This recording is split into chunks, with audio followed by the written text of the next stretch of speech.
네, 여러분 안녕하십니까? Q5 English입니다. 오늘 커버 두 번째 내용 여러분과 자세히 하나하나씩 나누어 보도록 하겠습니다. 이번 기말고사 범위는 뭐다? 이렇게 표현할 때 커버를 쓸 수 있는데요. 어떻게 표현하는지 오늘 내용에서 확인해 보실 수 있고요.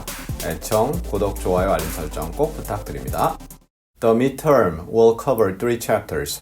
중간고사는 3 chapters. 챕터라는 게 1장, 2장, 3장 할 때 그 장이죠. 그럼 3개의 장을 덮을 것이다. 중간고사가 3개 장을 덮는다? 이럴 때가 바로 진도가 어떻다라는 내용입니다. 그래서 중간고사의 시험 범위는 3개의 장이다. 이렇게 표현이 되는 거죠. 1, 2, 3장이다. 예를 들어 그렇게 표현할 수 있는 거죠. 아니면 예를 들어서 중간고사의 시험 범위는 동명사다. 그러면 the midterm will cover the gerund. 이렇게 표현할 수 있는 거죠. 기말고사면 당연히 mid 대신에 final로 바꿀 수가 있는 거죠. We covered a lot of ground today. 오늘 우리는 많은 땅을 덮었다. 진짜 땅을 덮을 리가 있겠습니까?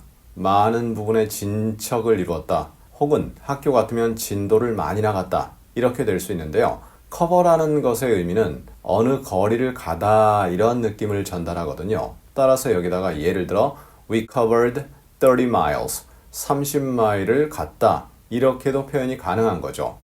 The insurance will cover the expenses.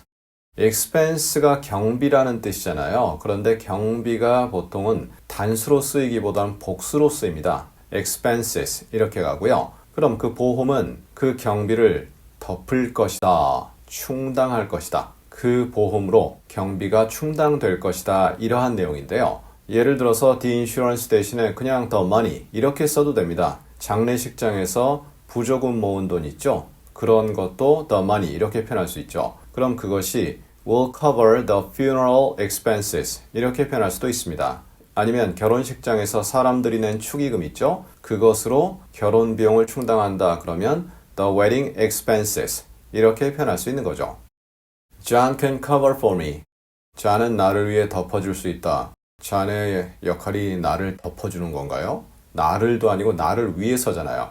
이럴 때는 예를 들어서 저와 잔이 같은 회사에 다니는 동료입니다. 그런데 제가 어떤 일 때문에 오늘 월차를 냈습니다. 그러니까 잔이 제가 하는 일을 맡아주는 거죠. 그럴 때 쓸 수 있는 편입니다. Cover for me. 예를 들어서 제가 TV 앵커다. 그럴 일 없습니다. 그냥 예를 드는 거죠. 제가 오늘 쉬는 날입니다. 그럼 잔이라는 다른 앵커가 저 대신 그 방송을 진행하는 거죠. 그럴 때 cover for me 이렇게 표현할 수 있죠.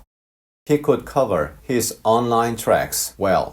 그는 그의 온라인 트랙스를 잘 덮을 수 있었다. 일단 tracks가 뭐죠? 예를 들어 눈이 밖에 내렸다. 그러면 나가서 걸어 다니는데 발자국이 눈 위에서 약간 파여서 남게 되잖아요. 발자국이 계속 보이죠. 그것이 tracks입니다. 그러면 인터넷상으로 간다. 어떤 거죠? 예를 들어서 인터넷에 쿠키스라고 있는데요. 제가 어디에 들어갔다, 어디를 들렀다 다 나오거든요, 거기에. 그러한 느낌이 온라인 트랙스입니다.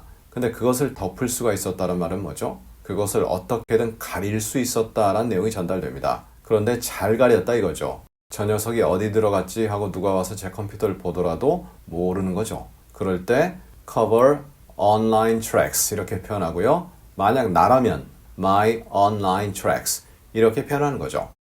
His cover was blown.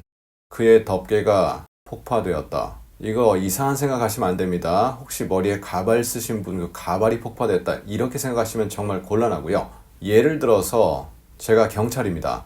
범죄 조직에 잠입을 합니다. 조직원으로 잠입하는 거죠. 그리고 거기서 조직원들과 동일하게 똑같이 행동하는 거죠. 행동대장도 하고 또 어디 가서 싸우기도 하고 형님하고 사람들에게 인사하고 그렇게 했는데 어쩌다 보니까 제가 경찰이라는 신분이 드러나 버린 거죠. 그로 인해서 저의 잠입, 그것이 발각된 거죠. 그럴 때 쓸 수 있는 표현입니다.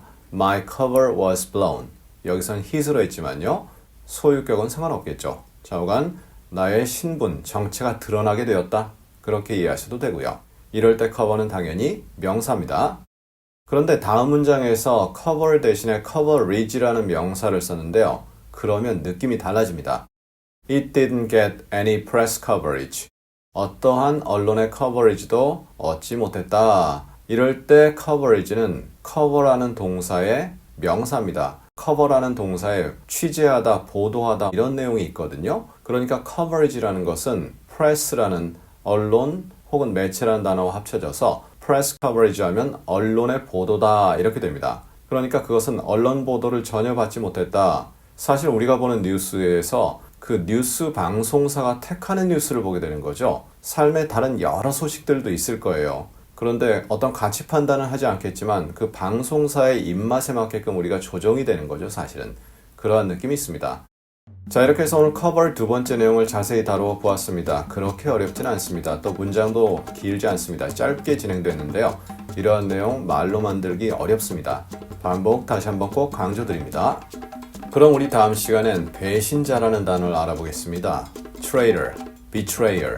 그냥 배신자라고 똑같이 번역하고 들어가면 조금 문제가 있습니다. 어떤 문제가 있는지 다음 시간에 자세히 나누어 보도록 하겠습니다. 감사합니다.